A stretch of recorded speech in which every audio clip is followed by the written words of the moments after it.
জয় শ্রীকৃষ্ণ। রাধে রাধে। জয় মা লক্ষ্মী। ভক্তরা, আগামী ১ মে ২০২৬ শুক্রবার, বছরের প্রথম এবং বৈশাখ মাসের অন্যতম তিথি বৈশাখী পূর্ণিমা বা বুদ্ধ পূর্ণিমার দিন একটু হলেও খান এই একটি খাবার। নতুন বছরে অর্থ আসবেই। আপনি আর আপনার পরিবারের সবাই সুস্থ থাকবেন ও ভালো থাকবেন। বৈশাখ মাসের এই শুক্রবারে নতুন বাংলা বছরের প্রথম পূর্ণিমার দিন কিছু খাবার খাওয়া যেমন জীবনের পক্ষে খুব ভালো বলে বিবেচিত হয়, তেমনি কিছু খাবার একদমই খাওয়া উচিত নয়।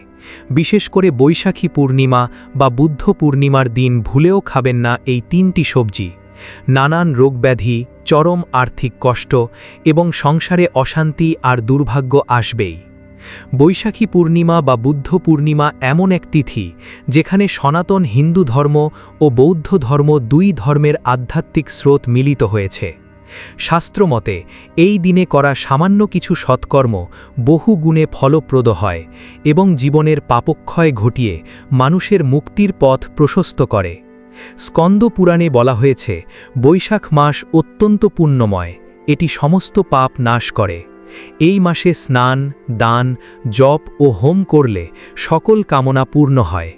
এর সঙ্গে আরও বলা হয়েছে, এই মাসের পূর্ণিমা তিথিতে এই পুণ্য বহুগুণ বৃদ্ধি পায়। পদ্মপুরাণে উল্লেখ আছে, যে ব্যক্তি বৈশাখী পূর্ণিমায় পবিত্র স্নান করে সে সমস্ত পাপ থেকে মুক্ত হয়ে বিষ্ণুলোক প্রাপ্ত হয়।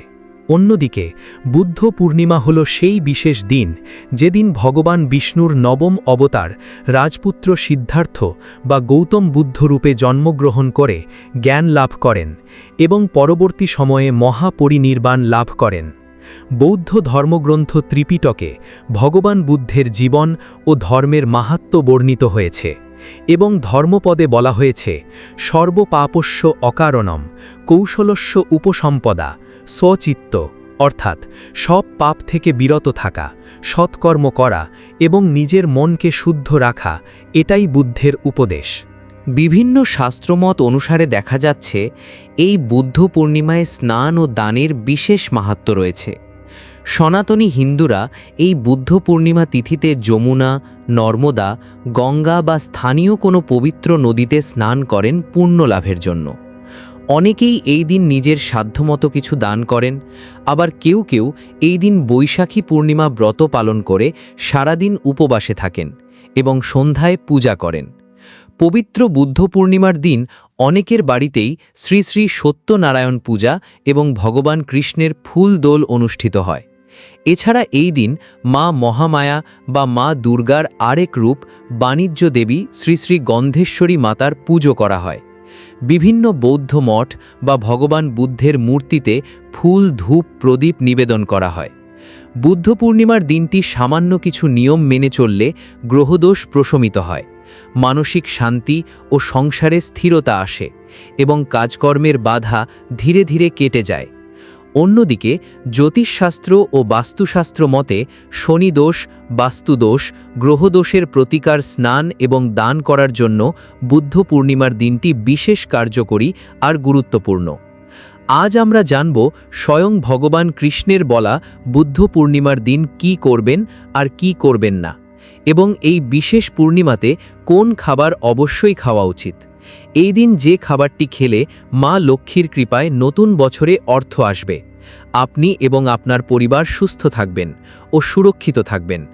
এর সঙ্গে আমরা জানব এই পূর্ণিমার দিন কোন কোন খাবার খাওয়া উচিত নয়। বিশেষ করে বৈশাখী পূর্ণিমার দিন কোন 3টি সবজি খাওয়া একদমই উচিত নয়। এই দিন যে নিষিদ্ধ সবজি বা খাবারগুলি খেলে সংসারে ঘনিয়ে আসতে পারে চরম আর্থিক কষ্ট, সারা বছর রোজগার কমে যেতে পারে, পরিবারের সদস্যদের লেগে থাকবে নানান রোগ ব্যাধি, অকারণে সৃষ্টি হবে অশান্তি, সংসারে নেমে আসতে পারে চরম দুর্ভাগ্য। আপনি শুক্রবার বুদ্ধ পূর্ণিমার দিন কোনো ব্রত পালন করুন অথবা না করুন, কিন্তু এই দিন অবশ্যই শাস্ত্র অনুসারে আহারের নিয়মগুলি মেনে চলুন।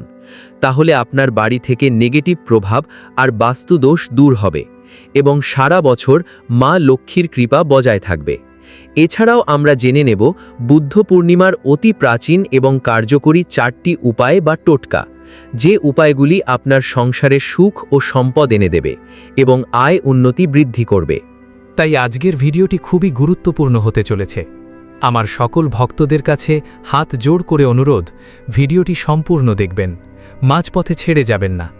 যদি ভিডিওটি মাঝপথে ছেড়ে চলে যান তাহলে এর পূর্ণ লাভ করতে পারবেন না।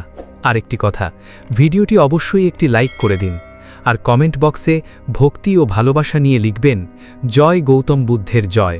বন্ধুরা, শাস্ত্রমতে ভগবান বিষ্ণুর 10টি অবতারের একটি হলেন বুদ্ধ অবতার, এবং বৈশাখী পূর্ণিমা তিথির প্রধান কাহিনী জড়িয়ে আছে গৌতম বুদ্ধের জীবনের 3টি মহা গুরুত্বপূর্ণ ঘটনার সঙ্গে।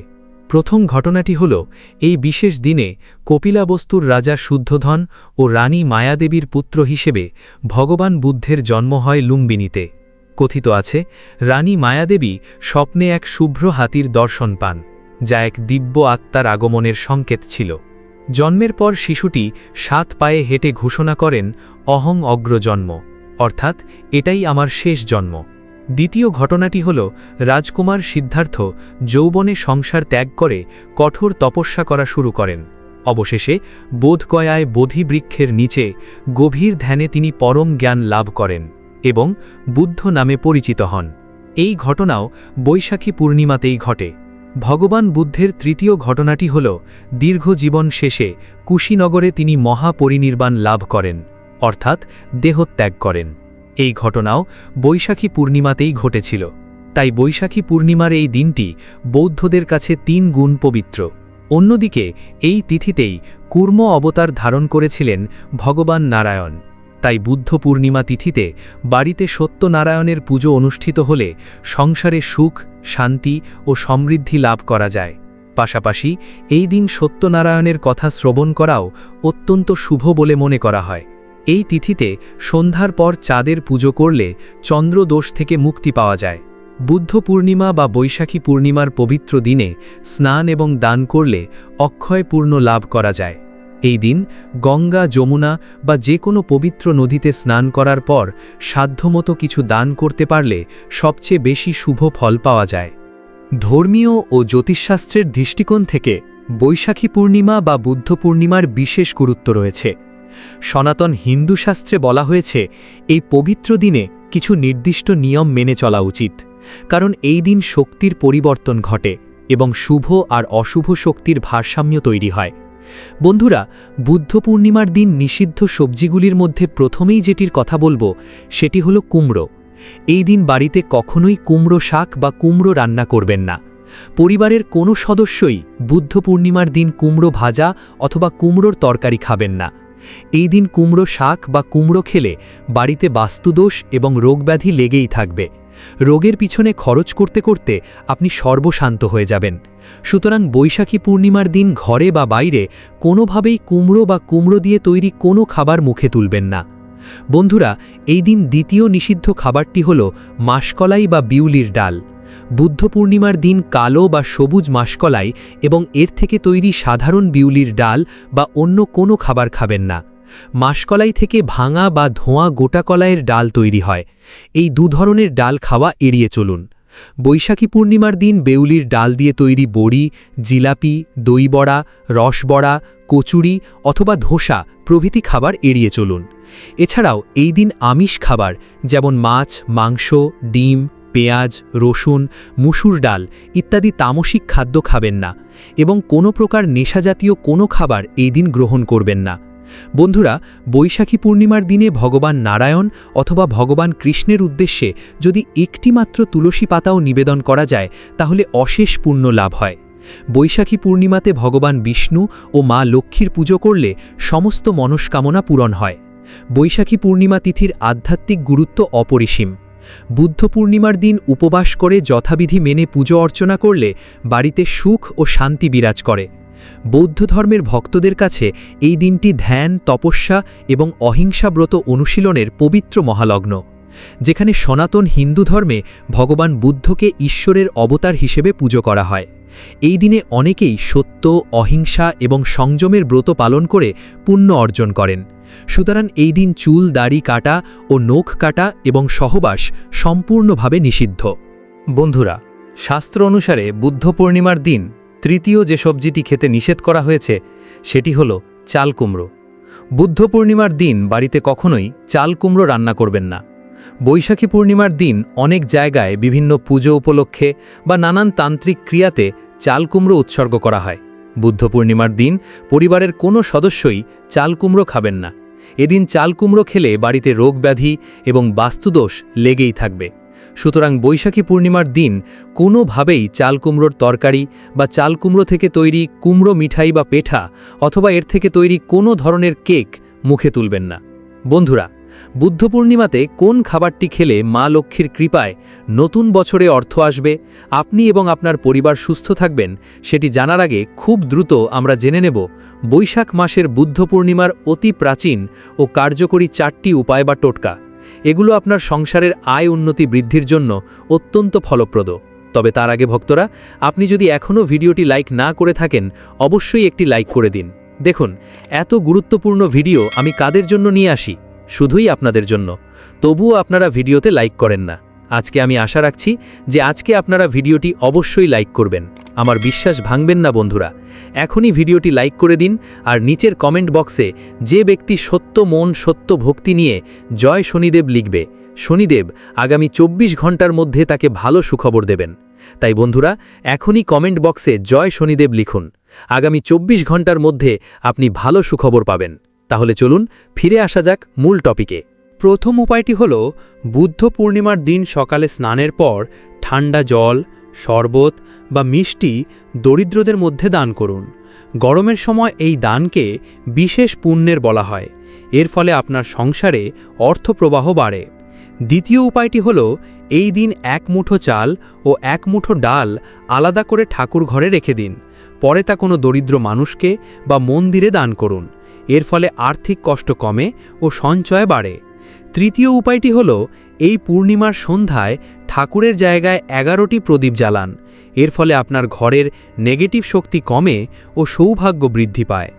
চতুর্থ উপায়টি হল এই দিনে ভগবান বিষ্ণুর পূজা করে তুলসী পাতা ও হলুদ অর্পণ করুন। এর ফলে আর্থিক কষ্ট দূর হয় ও আপনার কাজকর্মের উন্নতি হয়। এছাড়া বুদ্ধ পূর্ণিমার দিনে অন্তত একজন ক্ষুধার্ত মানুষকে পেট ভরে খাওয়ান। এটিকে অক্ষয় পূর্ণ বলা হয়, যা ভবিষ্যতে আপনার আর্থিক উন্নতির পথ খুলে দেয়। বুদ্ধ পূর্ণিমার রাতে চাঁদের আলোতে একটা ধাতুর পাত্রে গঙ্গা জল রাখা শুভ। পরের দিন সেই জল মাথায় ছিটিয়ে নিন। এতে আপনার শরীর এবং ঘর থেকে নেগেটিভ শক্তি দূর হয় ও সৌভাগ্য বৃদ্ধি পায়। বন্ধুরা, বুদ্ধ পূর্ণিমার দিন পরিবারের সবাই একটু হলেও খান লাউয়ের তরকারি। শাস্ত্রে বলা হয়েছে এই দিন লাউয়ের তরকারি খেলে শরীরে সাত্ত্বিক গুণ বৃদ্ধি পায় এবং পজিটিভ এনার্জিকে আকর্ষণ করে। তবে সেই লাউয়ের তরকারি যেন নিরামিষ হয় এবং অবশ্যই তা মা লক্ষ্মী, ভগবান নারায়ণ এবং ভগবান কৃষ্ণকে নিবেদন করে তবেই খাবেন। এই সবজিটি খেলে মা লক্ষ্মীর কৃপায় নতুন বছরে অর্থ আসবে এবং আপনি আর আপনার পরিবার সুস্থ থাকবেন। প্রিয় ভক্তরা, ভিডিওটি দেখে যদি ভালো লাগে এবং উপকৃত হয়ে থাকেন তাহলে অবশ্যই একটি লাইক করবেন এবং আমাদের চ্যানেলটি সাবস্ক্রাইব করে পাশে থাকা বেল বাটনটি অন করে রাখবেন। এতে আমরা নতুন ভিডিও বানানোর জন্য অনুপ্রেরণা পাই। আমার সকল ভক্তদের ওপর ভগবানের কৃপা বর্ষিত হোক। ধন্যবাদ।